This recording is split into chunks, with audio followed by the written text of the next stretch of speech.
Today I'm going to talk about how the food industry manufactures the addictive appeal of the foods you hate to love or love to hate.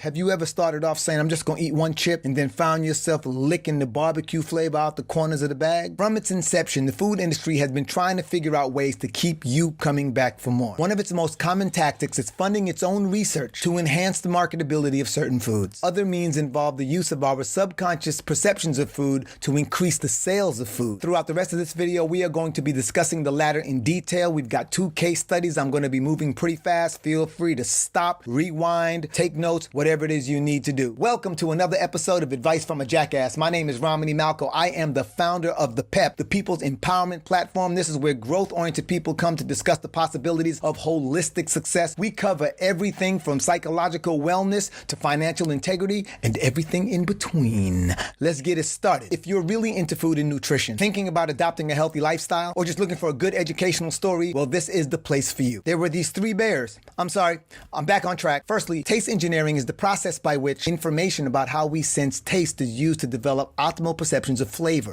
The food industry is fully aware that when it comes to food, people buy mostly what they desire. However, with the help of taste engineering, they have become more adept to address the fact that what we desire is more than just what pleases the tongue. Minds out of the gutter, please.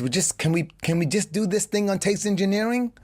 God. Interestingly enough, our desire could be shaped and triggered by more than just smell, but even sound could be included. So like maybe a nice crunchy sound. When we think of chocolate, we think of a soft and warm sensation, almost as if we are being hugged. Some time ago, Nestle adjusted the design of their chocolates after the Nestle Research Center carried out research on the mouth's ability to detect pressure. According to the resulting press release, the new shape of the chocolate is designed to hit, and I'm quoting here, certain areas in the oral surface, improving the melt-in-mouth quality while simultaneously reserving enough space in the mouth for the aroma to enrich the sensorial experience. Furthermore, the sound that we hear when we nibble on a bag of chips is also by design. In particular, a study was done by Unilever that tested the perception of a chip based on how it sounded. Y'all notice when I lean in, my head looked big and my body looked super small? From this study, it turned out that people perceive chips with a louder crunch to be fresher and more crispy. And these are just 2 examples of where our taste is being heavily influenced by factors not related to the effects on our tongues. Another important factor in this discussion is the difference between hunger and cravings. Hunger is the physiological process in which our body signals to us that we need nutrients. On the other hand, a craving is an intense desire for more of a substance or an activity. Most importantly, whereas hunger comes on slowly and consistently, cravings are triggered. Another quote, according to University of Michigan PhD neuroscientist Kent Berridge, quoting, hormones and other chemicals percolate up from the gut and liver, creating signals that move up the vagus nerve into the brain's hypothalamus, which cranks up the release of dopamine, which drives intense desire and reward. Coincidentally, this is very similar to how habits are developed. That video is right there. Shameless plug. It's right there. Look, I don't know how far we've gotten into this video, but if you're enjoying the content, do me a favor, share it. I don't care what else you do. You ain't got to smash the like button. You ain't got to smash the subscribe button. Share it. Share it with someone whose health is deteriorating due to taste addiction. Also, if you are an entrepreneur, I beg of you to stick around. I have a really dope giveaway for you at the end of this video. Now, earlier last year, there was a study published by Frontiers in Nutrition. It was titled Food Cues Reactivity and the Brain-Heart Axis During Cognitive Stress Following Clinically Relevant Weight Loss. Why do these studies have such long names? The study was conducted by 5 members of the Department of Human Biology at the University of Cape Town and 1 member from the Department of Psychiatry and Mental Health at the same university. The purpose of the study was to assess how tasks that require certain attention and thought processing affects the brain's heart's reaction to visual food cues. The study sought to compare women who did not undergo any change in weight to those who'd maintained a weight loss that could be considered of practical importance. They went through a whole bunch of screenings. If you had any history of metabolic disease and a series of other things, you could not be included in the study. They then recorded your height and weight and all these other things. Then physiological devices were attached to these women, and they'd have to indicate the level of hunger that they were feeling by way of visual analog scales. Participants were then asked to execute 3 modified Stroop tests while being recorded by breathing rates and other metrics. Yo, I had no idea what a Stroop test was until I read this. Stroop tests are common psychological tests that are used to assess how an individual's ideas are being interfered with by external stimuli. The results of the test provided evidence that that even after a year of significant weight loss, autonomic nervous system reactivity to food cues during the Stroop test were still altered in the control group. And the other results suggested that food cues had a dampening effect on autonomic nervous system reactivity that may be the physiological pathway that underpins stress eating. From this, we could see why people who are prone to stress eating have such a hard time in this world. Particularly, we have seen that when cues such as the color of packaging or the smell of food comes into play, it can literally interfere with our natural train of thought, especially when we're doing things that are stressful. I got another case study for you done back in 2002. Peep this. But hold up, before we go any further, I just want to say, if you're enjoying this content, please follow me at The Pep. This way, if Facebook or Instagram or Twitter or whatever figures that they don't like what I have to say because I'm not honoring the common narrative, or they have a change in policy or a change in algorithm, they can't disconnect me from you, because The Pep, which is an app that I created for myself, allows me to communicate directly with you. So whatever platform you follow me on, I'll be able to notify you directly when I post to those platforms, because a lot of times my notifications just don't get out there. This next case study is really about sugar.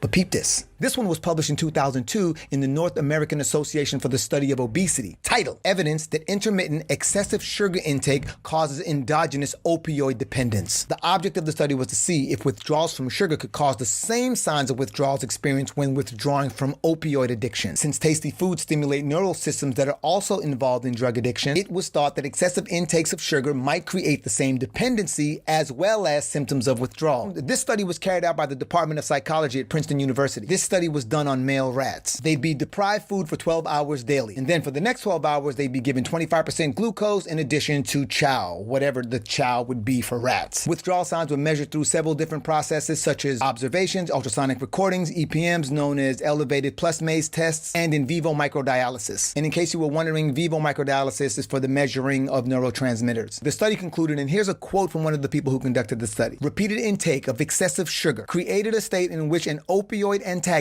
caused behavioral and neurochemical signs of opioid withdrawal. It also showed, and this is key because a lot of us do this unintentionally, daily exposure to food deprivation followed by excessive glucose can actually alter the central nervous system. Furthermore, classical physical signs of opiate addiction were observed, such as teeth shattering and wet dog shakes. Also were the physical signs of addiction, such as anxiety, depression, aversion. Now, this is not to say that if we were to go cold turkey on sugar that we would start trembling like a wet dog, but it does give an example of how uncomfortable life could be if we were to cut sugar and some of its associated foods. Undoubtedly, sugar is its own driving force in the conversation surrounding food addictiveness. You've got that pleasure and stimulation, the excessive calorie consumption, along with the sugar withdrawal. By the way, if you'd like to have this document and its references, please go to peprequest.com and click the little box that says free download, and I will make sure to get that to you. But in conclusion, the whole point of me researching this is that in North American culture, particularly the USA, I find that most of us are eating things that we categorize as food that really offer absolutely no nutritional value whatsoever. What they do offer is some level of stimulation, some level of soothing, whether it's dealing with anxiety or whether it's just needing some type of endorphin rush. The point is, when we are eating foods that aren't offering us any real nutritional value, we are depriving ourselves of actual food. And by depriving ourselves of food nutrients, we compromise our health significantly. I think it's important that we, not just for us, but also for our children, become aware of all the money that is being spent in taste engineering. And for what? Simply to enhance sales. It doesn't matter to the food industry what happens to your health. Most of the food industry could care less about your withdrawals, your food addiction, your fatty liver, your type 2 diabetes. Their goal is to move units. Their goal is to sell product. This is why these companies are spending so much money on taste engineering. Ultimately, what they want to do is they want to trigger something within your neurological system, creates an addiction. And that addiction is what guarantees your return. Because as I mentioned earlier in this report, most people are buying food because of a desire. Again, I believe that eating for taste is very complicated. And most of us have been spending 20, 30, 40, 50 years eating this way, eating for stimulation. And quite often, it's the reason that we can't get a hold of our weight. Quite often, it's the reason we can't get a grasp of our health. And we don't even know better because the education isn't out there. So in conclusion to this whole thing, based on science, I think it's safe to say that food cues interfere with our logical thinking. It often leads us to developed cravings, making it difficult to distinguish our hunger from our cravings. Because remember, hunger is the physiological process in which the body is telling us it is in need of nutrients. A craving is the intense desire for more of a substance or activity. identity. Sometimes we have foods that we ate as children, given to us as comfort foods. These things have now carved these neural pathways, so we make these associations whenever we are in need of comfort. And remember, taste engineering goes beyond just taste. It's sight, it's sound, it's texture. I've done so much experimenting with food, and one thing I can confirm is whatever you consistently feed your body will continue to crave more of it. So if you feed your body junk, your body will continue to crave junk. If you feed your body whole foods, over time, your body will begin to detox these synthetic ingredients and crave more of the whole food ingredients. And it's a difficult thing. I get it. If you're jacked up on synthetic sugar, it's very difficult to appreciate the taste of a pear. But I'll give you an example. And I'm not affiliated with this place in any way whatsoever, but back in 1996, I started going to a place called the Optimum